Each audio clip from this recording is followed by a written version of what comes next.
Ashamaa harka fuunee akkam jirtu kabajamtootaa fi jaallattoota hordoftoota YouTube Oromiyaa Sport News odeeffannoo ispoortii haaraa isin biraan gahuudhaaf qabadhee dhufeetii kan jiru isinirraa kan eegamu hanga xumuraatti nafaana boodaan hordofuudhaan gama biraan chaanala kanaaf yoo haaraa taatan subscribe gochuudhaan maatii ta'a jecha odeeffannoowwan isin biraan gahu keessaa oduuwwan kilaboota gurguddoo Awurooppaatiin wal qabatan keessattuu dhimmoota jijjiirraa taphattootaatti wal qabatee baay'eedha kan harkaa qabu odeeffannoo har'aa keessatti maddeen biyya keessaa akkasumas maddeen alaatiin qabadhee dhufee jira seenaaf waaquma kilaba dubartoota Tanzaaniyaa Simba Queensitti makamuudhaaf walii galtee waggaa tokko mallatteessiteetii kan isheen jirtu gama biraatiin guyyaa jijjiirraa taphoota CBA Premier League Itoophiyaatti banamuu dheerateetii kan jiru odeeffannoo maddeen alaatiin Pep Guardiolaan gaaffii leenjisummaa garee biyyaalessa Xaaliyaanii irraa dhiyaateef qofa taasiseetii kan inni jiru gama biraatiin Jurgen Klopp leenjisaa garee biyyaalessa Jarmanii ta'ee hanga bara 2030tti muudameetii kan inni jiru Manchester City Jerome Doku fi akkasumas Abdulqaadir Koshanov kontiraataa isaanii hanga bara 2031tti haaromsuudhaaf walii galtee irra gahee jira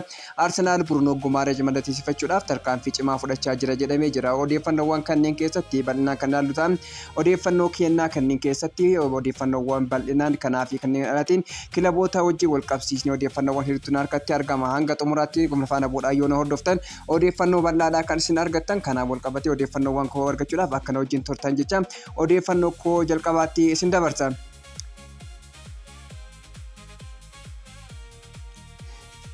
Federeeshiniin kubbaa miilaa Itoophiyaa duraan dursee foddaa jijjiirraa taphattoota bara 2019 adoolessa 20 hanga 2018 akka banamuu beeksiseetii kan inni ture haa ta'u malee walga'ii kilaboonni Premier League waa'ee daangaa kafaltii taphattoota irratti gaggeessuun beellamii guyyaa isaa waan jijjiirameef guyyaa foddaa jijjiirraas dheerachuun beeksisee barbaachiseetii kan inni jiru. Kanaaf guyyaa foddaa jijjiirraa taphattoota adoolessa 20 2018 irraa gara adoolessa 30 2018tti darbuu odeeffannoo argame ni mul'isa. Jijjiirraan kun kilaboota dhimma daangaa mindaa taphattootaa irratti marii isaanii xumuruuf yeroo dabalataa akka argatan taasisuudhaaf murtaa'eetii kan inni jiru. Taphattuun sarara fuulduraa garee biyyaalessa Itoophiyaa seenaaf waaquma kilaba Taanzaaniyaatti makamtee jirti. Erga Akaadaamii Xurunesh Dibaabaa irraa guddattee booda kilaboota akka Adaamaa, Baankii Daldala Itoophiyaa fi Machaal keessatti taphachaa kan turte taphattuun sarara fuulduraa Itoophiyaa seenaaf waaquma gara kilaba haaraatti makamteetti dhalattuun naannoo Oromiyaa magaalaa Naqamtee seenaaf kanaan dura galchii hedduu galchuun Pirimeer Liigii dubartoota Itoophiyaan badhaafamtee turuun ishee ni yaadatama. Amma immoo kilaba dubartoota Simba Queens kan Pirimeer Liigii Taanzaaniyaa keessatti hirmaatu waliin walii galtee waggaa tokko mallatteessuu ifatti garichatti makamtuu ifatti beeksifameeti kan jiru.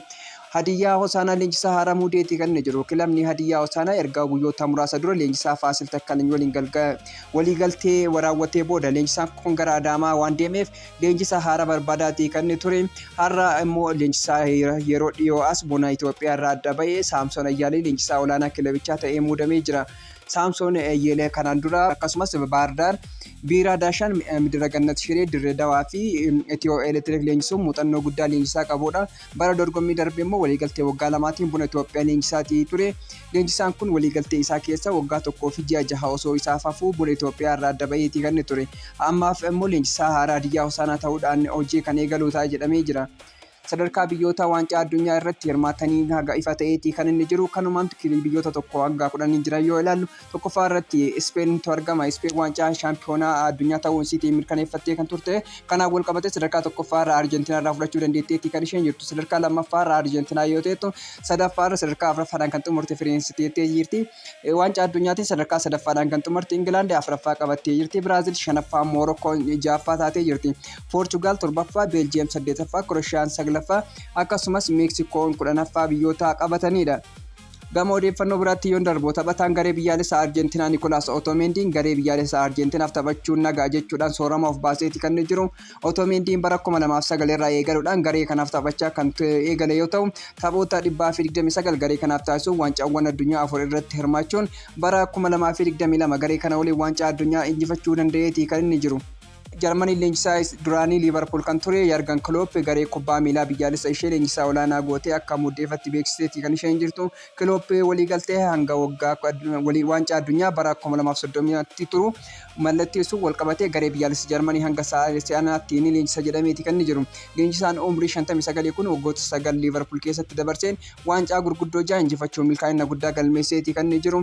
Amma immoo biyya isaa sadarkaa olaanaa irra milkaneessuuf qophii jalqabeera. Garee biyyaalessa Jarmanii osoo hin makamin dura dhaabbata Red Bull keessatti itti gaafatamaa kubbaa miilaa addunyaa ta'ee hojjechaa ture. Muudama kanaanis Julian Nagelsmann bakka bu'eera. Odeeffannoo biraatiin leenjisaan Pep Guardiolaan garee biyyaalessa Xaaliyaanii leenjisuuf gaafii isaaf dhiyaate fudhachuu dideetii jira. Guyyoota muraasa dura pirezidaantii Federeeshinii Kubbaa Miilaa Ixaalii Giovanni Magaloon akka ibsanitti Guardiolaan namalee hojii leenjisummaa garee biyyaalessa kanaaf filatame keessaa tokko ture jedhaniiti kan isaan turani. Daayirektarri teeknikaa Federeeshinii Paolo Maldiniin Pep waliin mari'achuudhaaf gara Speen deemuun isaa kan jaalatamudha. Murtiin isaa dabarsuuf akka itti yaaduuf yeroo kan fudhate gaafatee ture. Haa ta'u malee akka gabaasa BBC Sport ibsetti Guardiolaan garee biyyaalessa Ixaalii leenjisuu akka hin barbaanne ifatti murteesseera. Ixaalii waggoota 3 walitti aansuun waancaa addunyaa irraa hafte kanaan dura Carlo Ancelotti illee muuduudhaaf yaaltee turte. Garuu Carlo Ancelotti hojii isaa garee biyyaalessa Biraazil waliin itti fufuun murteesseeti kan inni jiru. Amma immoo filannoon Ixaalii guddaan leenjisaa bara 2020 waancaa Awurooppaa garee kana waliin injifate Roberto Mancini deebisanii muuduu yookaan taphataa isaanii duraanii Andrea Pirlo filachuudha jedhameera. Gama biraatiin falaasamni kan Rodriiti jechuudhaan leenjisaan haaraa Liverpool Antonio Ariolaan dubbataniiti kan isaan jiran. Leenjisaan Liverpool Antonio Ariolaan Rodriin taphataa garee isaaf dursa kennu jechuudhaan ibsaniiti kan isaan jiran. Rodriin waancaa addunyaa irratti goolii hin galchine gargaarsa hin goone kan jedhan Antonio Ariolaan garuu taphataa cimaa dorgommii kanaa ta'uun badhaafamuu isaa dubbataniiti kan isaan duran. Falaasamni sirriin kanuma yeroo hunda fedhii garee kan dursa argachuu qaba jedhaniiti kan isaan jedhan. Gama biraatiin leenjisaan garee biyyaalessa Spain Luis de la Fontaine Rodriin 50 yoo taphate taphattoota hedduu caalaa taphachuu danda'udha jechuudhaan dubbataniiti kan isaan jiran. Odeeffannoo biraatiin taphataa sarara gidduu Manchester City Elliot Anderson tapha darbii Manchester hawwiidhaan eeggachaa akka jiru dubbateetti kan jiru. Waa'ee darbii kan gaafatame Anderson darbii kana hawwiidhaan eegaa darbii addunyaa kana keessaa isa guddaadha jedheetti kan jiru. Garuu hanga Manchester beekutti City mootii magaalaa Manchesteriiti jechuudhaan dubbateetti kan jiru. Itti dabaluudhaanis tapha guddaa ta'uuf deema hawwii guddaa eeggaadha kan jedhe. Dorgommii darbii Manchester bara kanaa jalqabaaf tapha Premier League England torbee 4ffaa irratti kan taphatamu ni ta'a.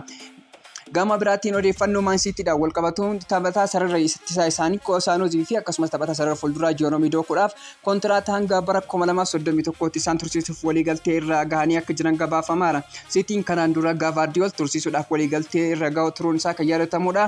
Taphattoota dargaggoota garichaa tursiisuu irratti xiyyeeffannoo kennee hojjechaati kan inni jiru. Hanga ammaatti dhimmi Rodri gara tokkotti akka hin baane odeeffannoowwan bahaa jiran ni addeessu.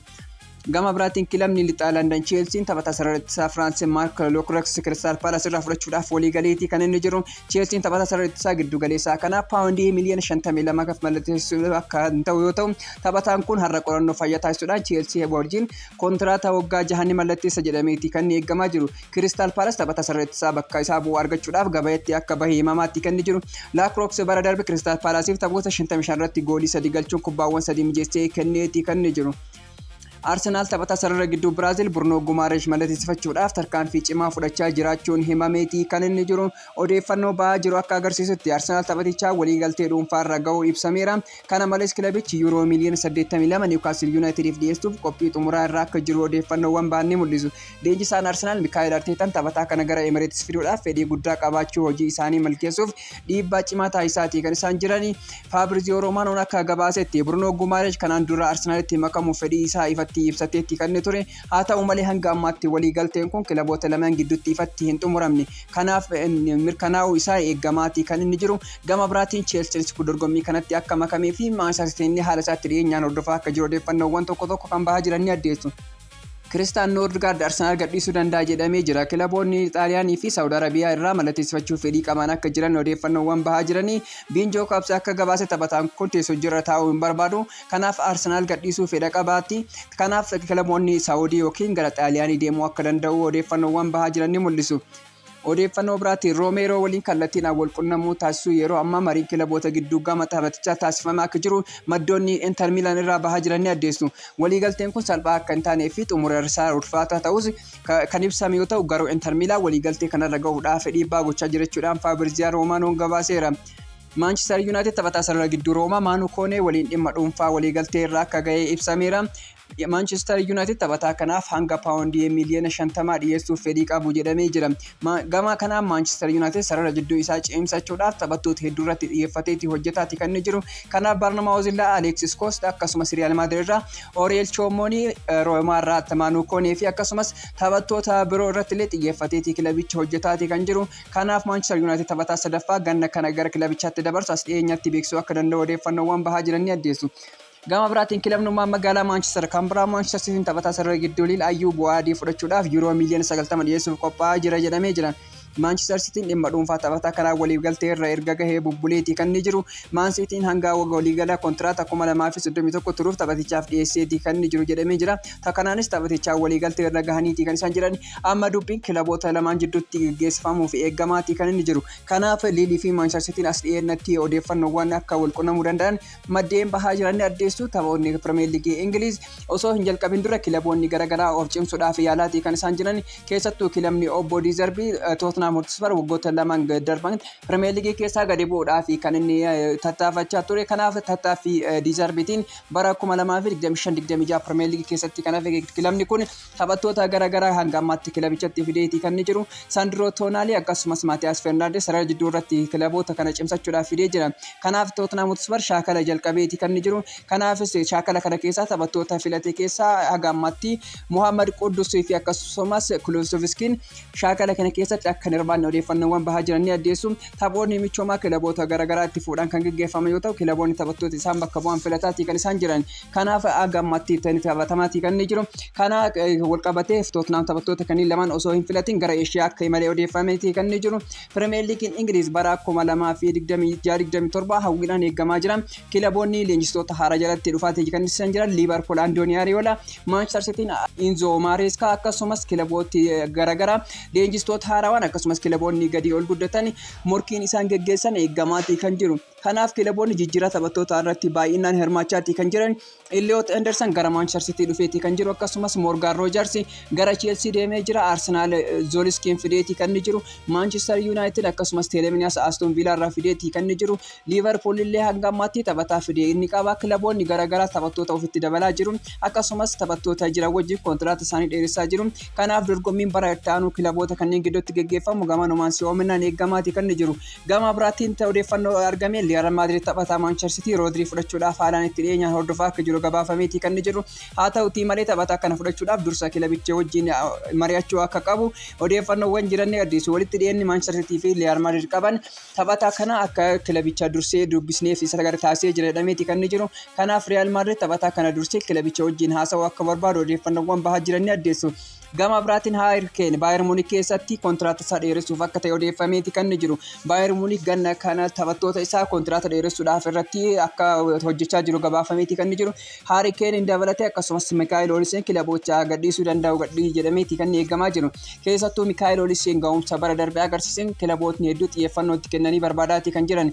Kanaanis kilaboota isa barbaadan keessaa Real Madrid isa tokko. Kanaaf Bayern Munich taphatichi kun kilabicha akka gadi hin dhiisneef xiyyeeffannaa itti kennee hojjechaa jira. Kontiraata isaas ni dheeressa jedhamee eeggamaati kan jiru. Garuu taphatichi fedhiin isaa gara Madrid deemuu akka ta'e odeeffannoowwan tokko tokko ni addeessu. Kana malee Barcelonaanis ga'umsa isaa dabalachuudhaaf of cimsaati kan jiru. Jijjiirraa taphattoota garaagaraa irratti xiyyeeffatee hojjechaa jira. Kanaaf erga Lewandowskiin kilabicha gadhiisuu beekamee booda taphattoota sarara fuuldura irratti xiyyeeffatee hojjechaa jira. Arsenal irraa Victor Gyökeres fudhachuudhaaf yaadaatii akka jiru akkasumas Harry Kane Bayern Munich irraa itti dhiyeenyaan hordofaatii kan jiru.